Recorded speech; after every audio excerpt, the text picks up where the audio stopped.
Why is OCD so misunderstood? Now, that's a large topic, so I'm just going to cover some sections that often aren't covered and explain them in detail and what's going on in the process. The first thing is in relation to severe chronic OCD. So I'm not talking about chronic OCD in the mild form. What would chronic OCD in the mild form be? Chronic OCD in the mild form would be where it's chronic, but it subsides fairly easily. So it subsides either with basic mindfulness, maybe a couple of exposures, and then it's more or less not very strong. Chronic severe OCD is where it's like a 24-hour fight to just keep going, and your anxiety feels at like 100% locked on, and barely anything you're doing is bringing it down. And to recover from that, it usually takes a combination of a good understanding of how the OCD cycle operates, exposures, a deep level of acceptance, primarily working through unconditional self-life and other acceptance, and just a great change in perception of how you interact with anxiety and intrusive thoughts. Now, the reason that's so misunderstood is if you were yourself a position of mild OCD that's chronic, you would presume that all OCD is similar, which is definitely not the case. So that's what happens there. People presume that then everyone's like that. I even saw a video the other day of someone explaining about sensory motor OCD, saying, oh, that with sensory motor OCD, anyone can make themselves feel like they have it just by doing this. You can't. It's like saying, can you make yourself feel asthma? No. I might have felt shortness of breath on a treadmill at times, but that's certainly not asthma, and I can't experience that because I don't have asthma. So those things are key to remember. So people misunderstand things because they presume if they have a milder form, that that's the other. Now, the other presumption that people make is that even if they have the chronic form, it interacts differently with us. So some people may have it where it's chronic for 1 or 2 years, they do some work on it and it goes. Some people, it's much more resilient. Now, that's not saying that it's like genetically different. I would imagine if you were in a futuristic laboratory and you cracked open the brain and looked at it, you wouldn't see a genetic difference between most chronic severe OCD. I imagine it'd be exactly the same. But people's beliefs and life experiences are different. And people hold much more rigid beliefs than each other, depending on their upbringing, their views, and so on. And that's what gives it the fuel. Hence why when I'm sitting in this chair now, I'm feeling no chronic anxiety and no chronic guilt.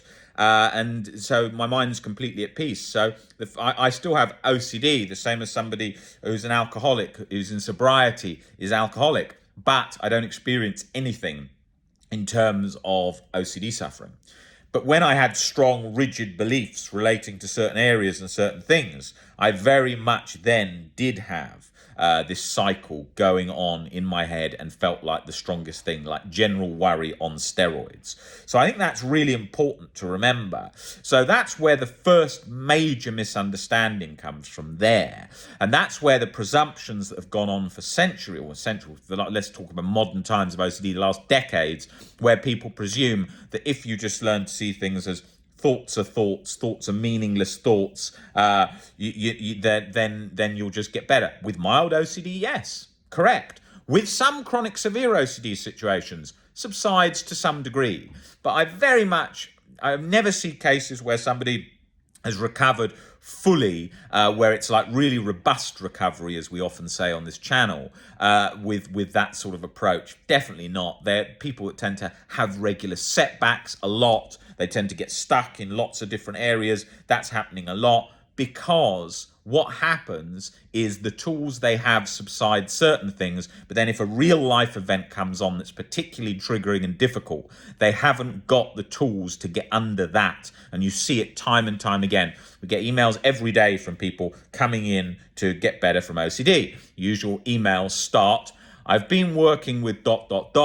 and we've been doing a lot of mindfulness and some basic ERP, but I'm still stuck. It's still not going. I've been fine for a while. Now I've had a setback. those kinds of things. My therapist or my coach is stumped on what next to do. They say you should be responding, or I need to do a lot more exposures. No, there's a limit. You could do endless exposures and you won't get better after a certain point where it's strongly held irrational beliefs and so on going on. So with that situation, it's very key to be aware of what's happening in the cycle and learning to see that it's our catastrophized thinking that is in fact fueling that cycle. And that's what happens time and time again.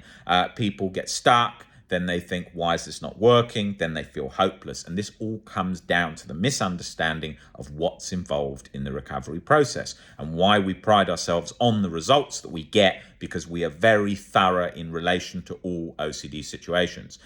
See this all the time. I had a guy in with me, the guy who's in with me at the moment, who wasn't eating nearly at all because he was so scared, a fear of fear and so on. And in a very short period of a few weeks, he was back to eating, back to living, back to nearly full functioning. And that's because even in that situation where it was obvious to a lot of people that, if he just eats, that will break the fear cycle, the problem is why he's not doing that is actually some other beliefs that he's holding, and he needs to see why he can take that risk and take that leap. And that's what's key to understand there. And so, although he was eating to survive just enough, he wasn't eating back as normal. So those things are key. And that wasn't eating disorder. That was a situation where someone had just in a few weeks become scared of eating because of an intrusive thought, of intrusive anxiety-related fear that had latched to eating. Does that to many things. What happened to me with bathrooms and showers? Just very quickly. Oh, you can't use the shower. You've got to use the shower for 5 hours. Oh, quickly, you can't do this. Oh, it does that. There's nothing hugely complex going on there. That's not rocket science. Somebody is very scared of using the shower. Why? There's the situation. Somebody is very scared of using the bathroom. Why? There's the answer, right? And those things are quite simplistic once you understand what's going on. When you don't, it gets confused. Why am I stuck? Why am I in this situation? Why is this not releasing? So that's why OCD is hugely misunderstood. And then people start to become convinced that they've got a whole range of other things going on. So what happens is the OCD sufferer then thinks, because I'm scared of going in the shower, maybe I've got something else, maybe something else. And that confuses people. That's why OCD gets misunderstood. How many people go into the doctors? I feel very up and down. You've got bipolar. No. OCD will feel very up and down. Oh my God, I'm scared of eating prawns because I might have an allergic reaction. Oh my God, he's got some kind of eating disorder. No, he's got fear of prawns causing allergic reaction. Very simple. You just got to look at his fear of allergies, why he's scared of an allergy, and you've got to look at getting him to eat prawns. It's not rocket science. It's facing a fear. He can do that himself. He can work that out himself. He can just think, okay, wait, maybe I've got a fear of prawns. Would eating prawns help me? Would eating a bit more regularly if I'm scared of eating because of some intrusive thought, like it's saying that if I eat too much, the whole world's going to end. Then I can start doing that. And these things are very simple once you understand how the anxiety cycle works. So what you need to do is think through these steps for yourself. Why am I stuck? What is this latch to? What is the problem here? And then bit by bit by bit, you will break down that cycle. Now, there's a huge amount of things that relate to the misunderstandings of OCD. Things like you can just relabel, reattribute a thought and move on. Well, you can't just relabel a thought. If it was that simple, you'd just go, that's an OCD thought, move on. No, it overrides that. That's why the disorder is, where it tells you you're absolutely convinced that it's real, not OCD, different, and you're never going to be able to function again, or you can never be forgiven. This OCD is a cop-out. If you tell yourself it's OCD, then it won't let you off the hook. It gets round that, okay? That's what it's trying to do. Like when you say, go with uncertainty, or it's just an OCD thought, it's like, fuck you, this is real, and you're going to be stuck now. So it does that kind of stuff. So I think that is important to remember. That's a very important key aspect of the recovery journey. And I think if you're somebody who's stuck with just to go back to that point, with an eating related OCD situation, just ask yourself, am I scared of eating? Am I scared of throwing up? Am I scared of using the shower? You can do exposures for that yourself very easily. Just gradually build it. It feels like a mental barrier. Start thinking about, what are you scared of? What's feeling so hard to overcome? How that's got latched in your head, and you can overcome that. You're not alone. You're not treatment resistant. You're not stuck. You've just got a fear of something. That's all it is. The same as people come in sometimes who don't even speak. People have come in that don't talk. And then their families say, oh my God, this is so terrible. He's not spoken for 6 months at all. And then you ask him, well, he obviously can't speak, but writes it down or whatever. What are you scared of? And he'll say something like, oh, I feel like if I speak, I'm going to be zapped off to another planet, or all my family are going to die. And then you have to explain taking the risk and why it's not worth being a prisoner in his own head for his own whole life, and why. And then bit by bit, he takes that risk, and you watch them take that risk, and it feels like they're sort of coming through a void. They're like breaking through another dimension. It feels like that. And that's what the OCD journey is like. And, there's so many aspects. If I just spoke about all the cases over the years that I've worked with OCD, I mean, people who come into me, I see the most severe cases on the planet. I see the most sad cases. I see such difficult life stories of people that have been housebound for 20 years, that people that have been in and out of mental hospitals for 5 or 10 years with very bad anxiety, where they were unable to function. Everything. It doesn't make up the main bulk of people I work with, but I do work with a lot of those cases too. And all those cases, it comes from lots of misunderstanding of OCD. But a lot of those people can be older, where they didn't have knowledge at all of much exposure stuff.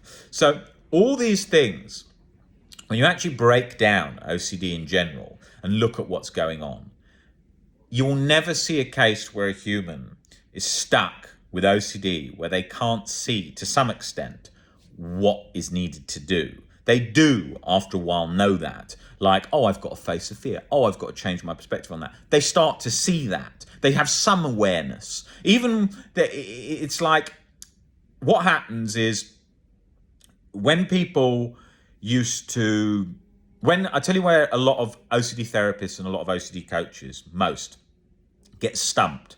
So when someone comes in with like a popular situation like sensory motor, where they're scared of the sensory motor sensation. And I know a lot of clinics and a lot of centres all around the world show our videos for sensory motor, and I'm very grateful they do, because we obviously make those to be very specific to help people.